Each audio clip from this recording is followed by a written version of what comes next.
Alright, what is going on, guys? We are back with a pretty interesting video. As you guys do know, Raider.io likes to do a end of season and an end of expansion recap for your entire account, and I thought, why not a fun video? Dragonflight's releasing in a week, literally a week from recording this video, and I was like, whatever, let's go through it, let's react to some of the things. Maybe there's some outliers from some favorite dungeons of mine or some classes I like to play, but let's see. It's probably going to be pretty boring, but what else? Let's jump right into it. Let's scroll down here.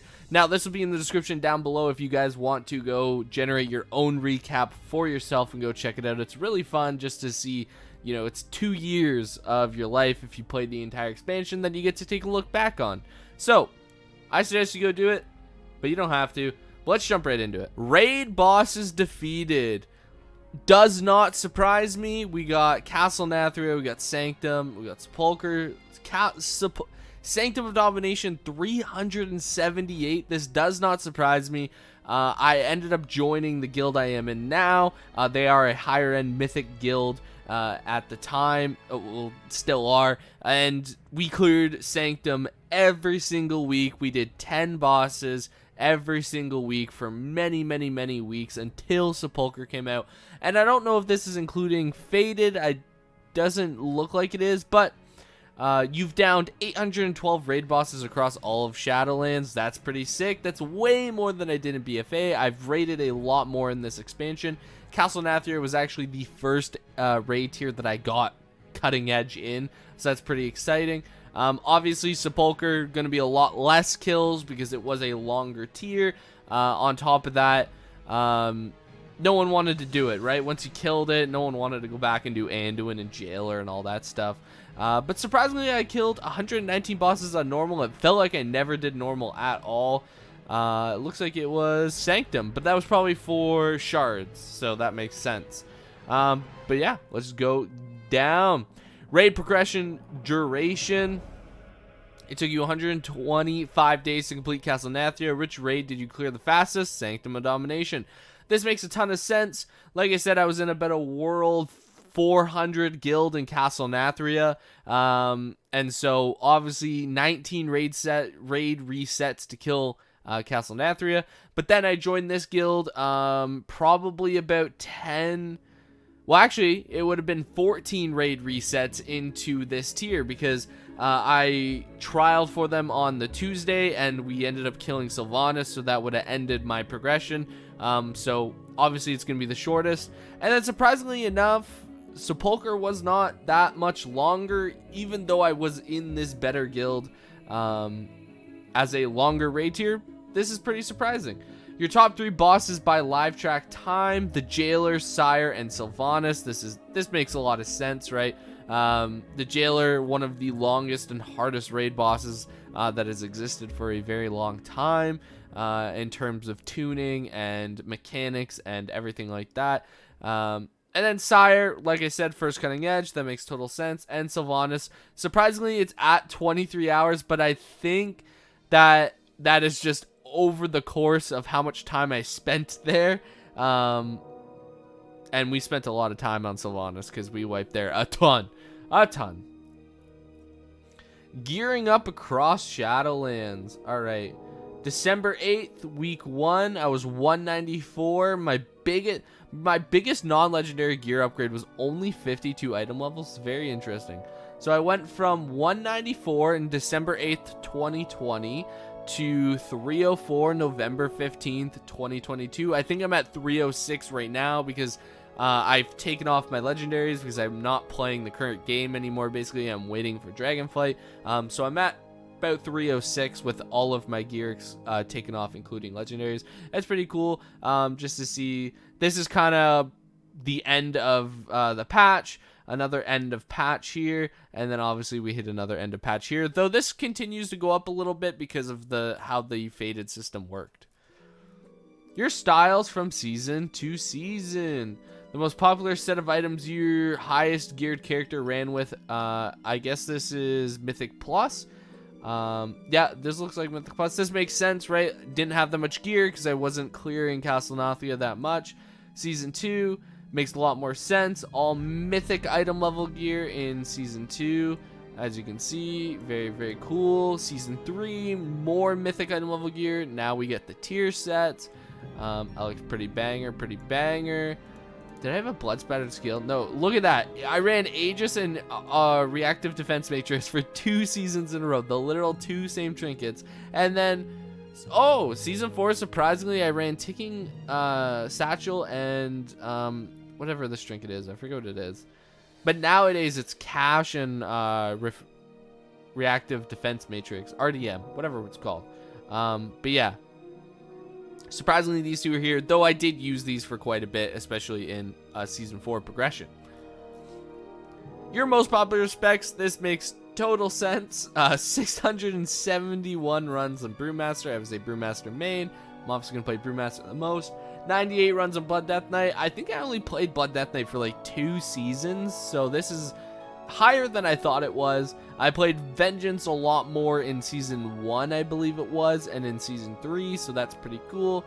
Guardian Druid, Prot Paladin, Prot Warrior, Outlaw Rogue, and Windwalker. So Outlaw Rogue's the only DPS spec that I actually ended up playing, which is really interesting. I know I did have a mage, so I'm wondering why the mage wasn't on here. Maybe it wasn't high enough. Maybe it only includes if you've done a 15 or whatever.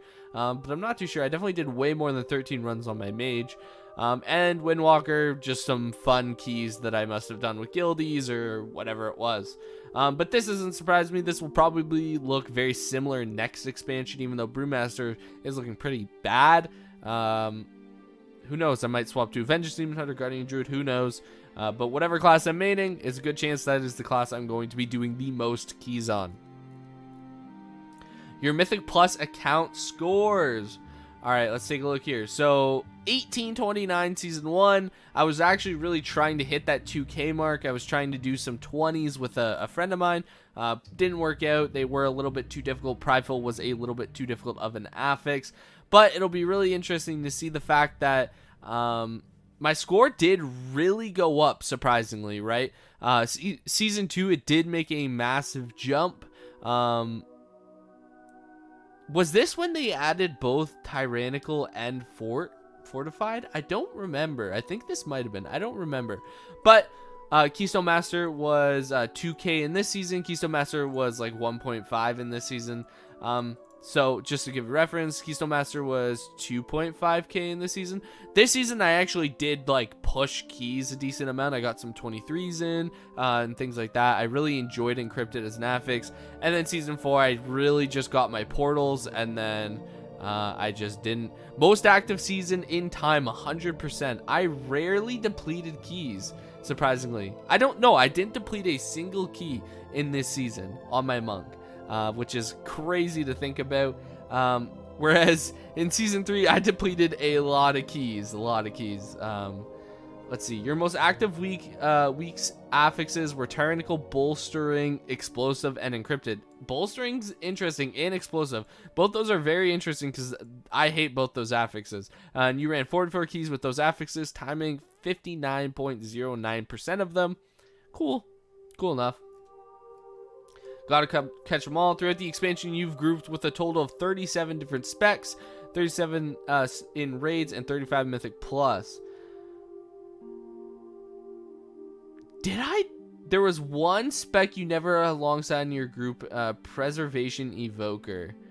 Oh, yeah, because I raided with one. Very interesting that I didn't have a Preservation Evoker, but played a lot with a Resto Shaman because my friend played Resto Shaman, Frost Mage, and Marksman Hunter were both really, really good. Same with Havoc Demon Hunter. This makes a lot of sense. Obviously, tanks are going to be very low because I'm a main tank. I play tank all the time, so I'm rarely going to play with tanks. But yeah, this all makes a ton of sense. Your top Season 4 Mythic Plus comp was Brewmaster, Resto Druid, Enhanced Shaman, Fire Mage, and Marksman Hunter. Sure, I guess so. How does this compare to the season's most popular comp? So at the highest key, literally none are the same for 16 and higher. None for 10 to 15. This is very interesting to see, actually, how even in the 10 to 15 range, this meta comp really changed into that. That's really interesting. And then this makes a lot of sense. People are probably spamming keys with triple evoker. Or not triple evoker, but just with evoker. So that makes a lot of sense in that key range. Your IO score evolution in season 4. Sure enough, it really just got pretty stagnant. Why did I do a key that I don't know why I did a key? I must have done my last. I did my last plus 20. It was a upper Kara, I'm pretty sure, to get my portal. That makes a lot of sense. Your most run dungeons, miss the other side because of blood spattered scale. That is the only reason the other side is that high. Halls of Atonement, Plague Fall, Necrotic Wake. These all make a ton of sense. And I ran Black Recold literally one time because someone needed the trinket from there. Grimrail Depot 4 times. Never wanted to do that dungeon. Iron Docks, these make sense. Let's see. So the lowest, Vault of the Warden 39 times is a complete lie. I ran that way more than 39 times. But Streets is my lowest key, surprisingly. I really enjoyed Streets. I think there was a lot of... I didn't want to do it because of how tightly tuned it was going into season 2. But this makes sense. Sanguine... Surprisingly, Gambit and Streets are lower than Sanguine Depths, but that's probably because of season 1, which would make a lot of sense. Your closest key was 0.6 seconds, and the fastest key was a +3 Sanguine with 77% left on the timer. You finished a total of 3 keys with less than 15 seconds left. You cut like kind of close. Surprisingly, I thought this would have been way higher, but it is not, which is cool. Your Mythic Plus key progression in season 4. Like I said, I started out pretty high. I just wanted to get all my portals in season 4, but let's see in season 1. Yeah, there was a big drop. Oh, I think this is when I was spamming for Pox. I think that's when I was spamming for Pox, where my weekly best was there. I think 1 point I just started to do that. End of the season. Yeah, not much here. That's really important. Your Mythic Plus buddies. All right, so we got Skepti, my friend there. We got Porum, Cherry Blast, Seaward, and Thorn. These make a lot of sense. I did run a lot of keys with those. Season 4, we got Pengi, Porum, Shaman, my friend again, Shoot Guy, Godex, and Cherry Void. All right, let's see season 1. Both my friends here. Actually, all of them are my friends, which is funny. Yeah, all my friends again. So, surprisingly... Oh, I ran... Never mind. That's not what it's saying. I thought that was saying that's how many keys I ran in that season, which I definitely did not run 1,168 keys in that season. But yeah, that's the end of it. So if you want to go check out your own recap, it'll be in the description below. I highly suggest you do. It's pretty cool just to take a look at, you know, like I said, 2 years or even just a couple months with season 4. But yeah, definitely go check it out. Leave a like, subscribe, share this video with a friend. If you're excited for Dragonflight, let me know down in the comments below, and I'll see you guys in the next video. Peace out.